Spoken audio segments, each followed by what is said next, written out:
పీట చక్కెర పరిశ్రమ తెరవకపోవడంతో రైతులు ఆందోళన వ్యక్తం చేస్తున్నారు.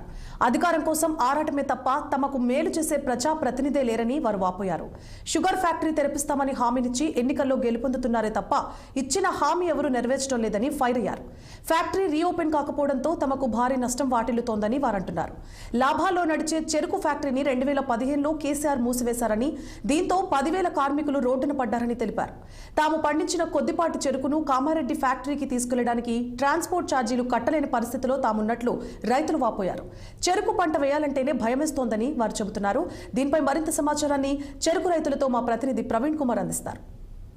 ప్రస్తుతం మనం చూసుకున్నట్టయితే కరీంనగర్ ఉమ్మడి జిల్లాలో ఉన్నాము. కరీంనగర్ ఉమ్మడి జిల్లా అయినటువంటి జగిత్యాల జిల్లాలో మెట్పల్లి దగ్గర ఉన్నటువంటి ముత్యంపేట చెరుకు ఫ్యాక్టరీ దగ్గర ఉన్నాము. అయితే ఈ చెరుకు ఫ్యాక్టరీ మూసివేయడం వల్ల 2015లో మూసివేయడం వల్ల ఇక్కడ అయితే చెరుకు రైతులు ఉన్నారో భారీ ఎత్తున నష్టపోతున్నారని చెప్పి తెలుస్తున్నది. అయితే ఇక్కడ ప్రత్యామ్నాయ పంటలను ఇటు వరి వేస్తున్నట్టు అయితే తెలుస్తున్నది. అయితే పెద్ద ఎత్తున దిగుబడి జరిగేటువంటి చెరుకు ఇక్కడ రైతులు పండించలేకపోతున్నారు. అయితే ట్రాన్స్పోర్ట్ ఛార్జెస్ కూడా ఎక్కువ అయ్యే అవకాశం ఉన్నది. అయితే ఇక్కడ రైతులకు చెరుకు పండించి ఉంటే ఎక్కువ దిగుబడి కూడా వస్తుంది. అయితే ఎక్కువ లాభాలు కూడా ఆర్జించే అవకాశం ఉన్నది. అయితే ప్రభుత్వానికి కానీ ఇటు రైతులకు కానీ మేలు జరిగే అవకాశం ఉన్నది. అయితే ఈ చెరుకు ఫ్యాక్టరీ ఏదైతే గవర్నమెంట్ ఫామ్ చేస్తుందో ప్రతి రాజకీయవేత్త ప్రతి ఎలక్షన్ టైంలో మేము అధికారంలోకి వస్తే ఇది చెరుకు ఫ్యాక్టరీ ఓపెన్ చేస్తామని చెప్పేసి వాగ్దానం అయితే చేస్తున్నారు. గత 10 సంవత్సరాల నుంచి వెళ్ళి ఈ వాగ్దానము ఇలాగే మిగిలిపోతున్నది. అయితే ఇక్కడ ఉన్న పరిస్థితి ఏందనేది మాత్రము మనము ఇక్కడ మనతో పాటు రైతులు ఉన్నారు, వారిని అడిగి తెలుసుకుందాం. చెప్పండి సార్. గతంలో అంటే బ్రహ్మాండంగా నడుస్తున్న ఫ్యాక్టరీని ఏదైతే 2014లో కేసీఆర్ గారు ఎన్నికల మెయిన్ పోస్ట్ల అప్పటికి నడుస్తున్న ఫ్యాక్టరీ జాయింట్ వెంచర్లు అంటే 51 ప్రైవేట్, 49 గవర్నమెంట్ జాయింట్ వెంచర్లు నడుస్తున్న దాన్ని కేసీఆర్ వచ్చి దీన్ని పూర్తిగా గవర్నమెంట్ టేక్ ఓవర్ చేసి ఈ ప్రైవేట్ భాగస్వామ్యం ఉన్నది దాన్ని తీసివేసి ఇంకా రైతులకు లాభసాటి ధర కానీ కన్నా కార్మికులకు జీతభత్యాలు కానీ పెంచే విధంగా ప్రభుత్వం నడిపిస్తామని మాటిచ్చి 100 రోజులలో నడిపిస్తామని 100 రోజుల్లో మూసివేయడం జరిగింది. అంటే 2015 డిసెంబర్ 23 ప్రకటించారు. అప్పటి నుంచి రైతులు ఎన్నో రకాలుగా గత ప్రభుత్వం మీద కేసీఆర్ మీద ఎన్ని రకాలుగా ఉద్యమాలు చేసి ఎన్ని చేసినా ఆ ప్రభుత్వం పట్టించుకున్న పాపాన పోలేదు. మరి కొత్తగా ఇప్పుడు ఏదైతే కాంగ్రెస్ వచ్చిందో రేవంత్ రెడ్డి పాదయాత్రలో భాగంగా ఇదే ఫ్యాక్టరీ దగ్గర ఒకరోజు సభ చేసిన నైటు చేసి ఇక్కడనే ఇదే గేటు దగ్గరనే మేము అధికారంలోకి వస్తే వెంటనే వచ్చిన తర్వాత వెంటనే ఒక 6 నెలల లోపల దీన్ని పూర్తిగా మేము మరమ్మతులు చేసి అది ఎంత ఖర్చు అయినా కానీ నడిపిస్తామన్నారు.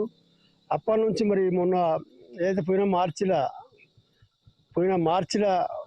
ఇక్కడికి వచ్చి మన దీనికి కమిటీ వేసిండ్రు. శ్రీధర్ బాబు, జీవన్ రెడ్డి, సుదర్శన్ రెడ్డి, ఇంకా మిగతా మెదక్ ఎమ్మెల్యే అయిన రఘునందన్ వీళ్ళందరూ కలిసి ఒక 6 ఒక కమిటీ వేసిండ్రు. ఆ కమిటీ వచ్చి ఏమన్నారంటే ఖచ్చితంగా మేము 2025 డిసెంబర్ వరకు ఎట్టి పరిస్థితులు ఫ్యాక్టరీ నడిపిస్తున్నారు. మరి 2000 డిసెంబర్లో నడిచే ఇప్పటికైతే మరి దీనికి ఎలాంటి ఓపెన్ కనీసం ఏదైనా మరమ్మతులకు సంబంధించిన ఏదన్నా వర్క్ నడుస్తలేదు. మొన్న ఏదో గవర్నమెంట్ అయితే పోయిన మన సెప్టెంబర్లో ఒక 180 కోట్లు పాత డ్యూ ఉండేది మీద గవర్నమెంట్ లోను, అదైతే కట్టడం జరిగింది. మరి ఇప్పుడు 2025లో అయితే నడుస్తాను రైతులకు నమ్మకం లేదు. ఖచ్చితంగా ఇది నడపాల్సిన బాధ్యత ప్రభుత్వం ఉన్నది. ప్రభుత్వంలో మేము ఇచ్చిన మాట ప్రకారంగా డిసెంబర్ వరకు నడపాలా. ఒక నడపకపోతే రైతులకు ఇంకా నష్టపోతాం. ఇక్కడ నుంచి చెరుకు తీసుకొని దాదాపు ఇప్పుడు కామారెడ్డి పోవాలంటే ట్రాన్స్పోర్ట్ అదనంగా ఇప్పుడు 1,00,000 టన్నులు ఉన్నది. దాన్ని మేము అక్కడికి పంపాలంటే టన్ను వెంబడి ఒక 500 రూపాయలు అదనంగా పడుతున్నాయి. దాదాపు ఇది ఒక 10 ఏళ్ళ నుంచి ఏట ఒక 5-6 కోట్లు రైతులు ఇక్కడ నష్టపోయి దాదాపు 40 నుంచి 50 కోట్లు ఇప్పటికే రైతులు నష్టపోయినాం. మరి దీన్ని మనకి నడిస్తే రైతులు ఖచ్చితంగా ఇక్కడ గతంలో 4 లక్షల టన్నుల ఉన్న చెరుకు ఇవాళ 1,00,000 టన్నులకు చేరింది. అదే మనది నడుస్తున్నట్టయితే దాదాపు 4 లక్షల నుంచి 5 లక్షల వరకు ఇక్కడనే మనం ఉత్పత్తి చేసుకునే అవకాశాలు ఉంటాయి.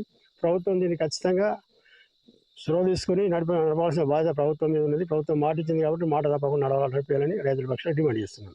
ప్రస్తుతానికి చూసుకున్నట్టయితే ఇప్పుడు ఇక్కడ ఏరియాలో చూసుకున్నట్టయితే వరి ప్రత్యామ్నాయంగా వేస్తున్నారు.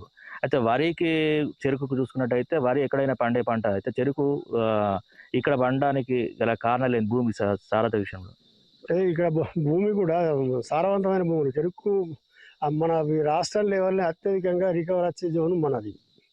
అంటే అన్ని దాని 9-10 వస్తే మరి 11-12 వస్తుండే గతంలో. మంచి రికవర్ జోన్. ఇక్కడ రైతులు లాభపడతారు. ఇటు షుగర్ కూడా ఎక్కువ వెళ్తుంది. దానికి సంబంధించిన ఉత్పత్తులు ఎక్కువ తయారవుతాయి. అదే వేరే జాలు అయితే 8, 9, 10 వస్తుంది. అక్కడ చెరుకు రసం తక్కువ వెళ్తుంది.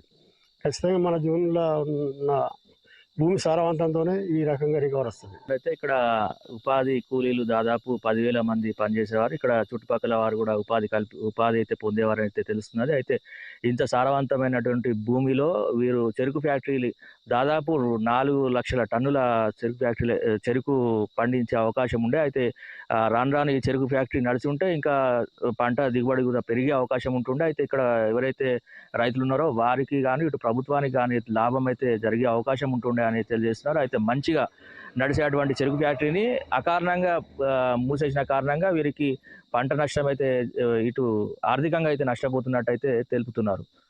కెమెరామెన్ సంతోష్తో ప్రవీణ్ కుమార్, మెట్పల్లి.